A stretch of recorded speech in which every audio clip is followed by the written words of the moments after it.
Hello everyone, it's SpawnPoiint and here are the best new games releasing in June 2026 that you need to know about. And this month has quite a few hidden gems. Whether you're looking for a new first-person shooter, a racing game, RPG or a cool new indie title to check out, I've got you covered. And first up, we've got the Gothic 1 Remake, and if you're into open-world fantasy RPGs, this is probably already on your radar. So this is a remake of the classic Gothic game where you play as a condemned prisoner inside this lawless prison. It's full of criminals, monsters and rival factions, and you're basically told, well, good luck. There are no loadouts or gear at the start, you're weak, everyone treats you like dirt, and you've got to slowly earn your place in the world. But what's cool about this remake is they don't seem to be turning it into some super clean or modern RPG. It still looks rough around the edges. And visually, I think this game looks pretty good. I mean, comparing it to the original is obviously a night and day difference, but I also think that a lot are going to be intrigued about how this game plays out. There's no giant map, no way markers, just a here's the world, now try and survive kind of mentality. So yeah, Gothic 1 Remake is coming to PS5, Xbox Series and PC on June 5th, and if you pre-order it now, you will get a free copy of the classic Gothic game that you can play right now. Okay, and here's one that I'm actually really excited to play this month, and that is NBA The Run. Now this is a new 3v3 street basketball game where instead of just another season mode or career grind, it's more about fast-paced arcade basketball. It's basically the modern version of NBA Street if you ever played those games. Firstly, it's a completely different art style, and the vibe reminds me a bit of old school sports games. So you travel around different cities, building a squad, playing outdoor courts and underground tournaments, and it looks proper fast, flashy and clearly an arcade style basketball game rather than a full-blown sim like we'd normally get. Now I can imagine this being a lot of fun playing with your mates, either online or local couch co-op, as you will also be able to play this with 2 other mates or up to 48 players in a private tournament. So if you fancy something fun this month, this is slamming onto the PS5, Xbox Series and PC on June 9th.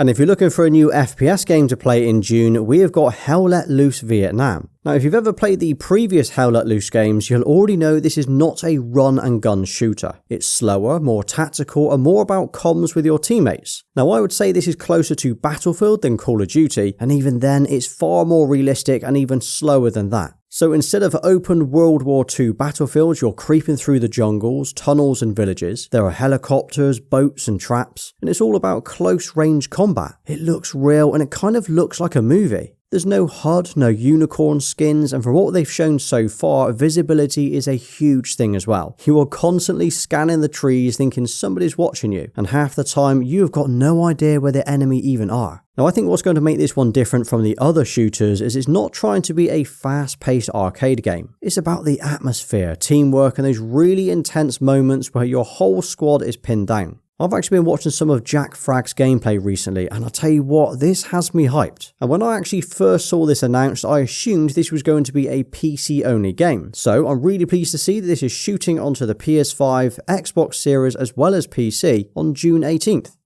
Then we've got EA Sports UFC 6 throwing hands on June 19th, and this looks brutal. I already know it's going to become one of those just one more fight kind of games. Now this is of course still an MMA or a mixed martial arts fighting sim, but this year seems way more focused on making fights look and feel a little bit more unpredictable. Rather than just 2 people standing there trading the same combos over and over, there's a new damage system where cuts are going to build up over time. Fighters slow down over rounds and stamina actually matters. But what I like about UFC games is how intense they feel online. You can smash someone for 3 minutes straight thinking, I've got this, and then one simple mistake and you're unconscious staring at the lights. And from the early gameplay they've shown, grappling and transitions finally seem smoother. Animations look better and actually even the face designs look more realistic. Career mode's been expanded too with more rivalries and training camp stuff, and some cool cinematic camera angles when you enter the arenas. I think this looks pretty good, and this is going to be dropping onto the PS5 and Xbox Series on June 19th.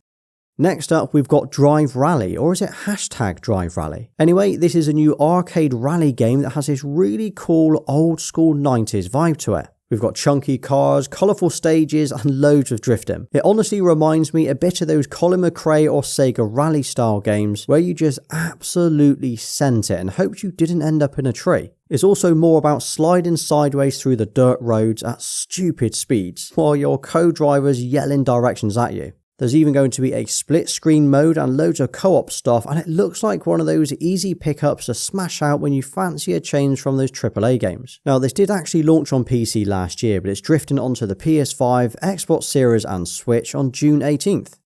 Dead or Alive 6 Last Round comes out in June, and watching the trailer for this, I forgot how much fun these games can be. 1 second you think you're winning, then the next thing someone's countered you, kicked you through a wall, and you somehow end up fighting on top of a collapsing building. Now, the definitive edition actually sold more than 900,000 copies worldwide, and the free version had over 8 million downloads, so the new version should hopefully do pretty well too. It's also going to be adding more fighters, new stages, better online stuff, and apparently the combat's been tightened up quite a bit too. That's probably the biggest thing for me, because this is a really solid fighting game. Well, this drops on June 25th, and that's coming to the PS5, Xbox Series and PC. And if you're looking for a more relaxing game this month, we've got Solarpunk, which is a new co-op survival crafting game. But this time, instead of dark forests, zombies and starving to death every 10 minutes, the whole vibe here is way more peaceful. It's kind of giving me Stardew Valley vibes with this whole chill vibe. You're building floating homes and little communities in the sky, farming food, crafting gadgets and exploring the islands. You've got an airship and the whole world looks ridiculously bright and colourful. But it looks so calm. I mean, most survival games are all about everything wants to kill you, but this feels more about creating stuff with your mates and just keeping to yourself. There's energy systems to set up, you can grow crops, build windmills. It's the complete opposite to the usual survival game aesthetic, which I guess you'll either love or hate. Anyway, this floats onto the PS5, Xbox Series, PC and Switch 2 on June 8th.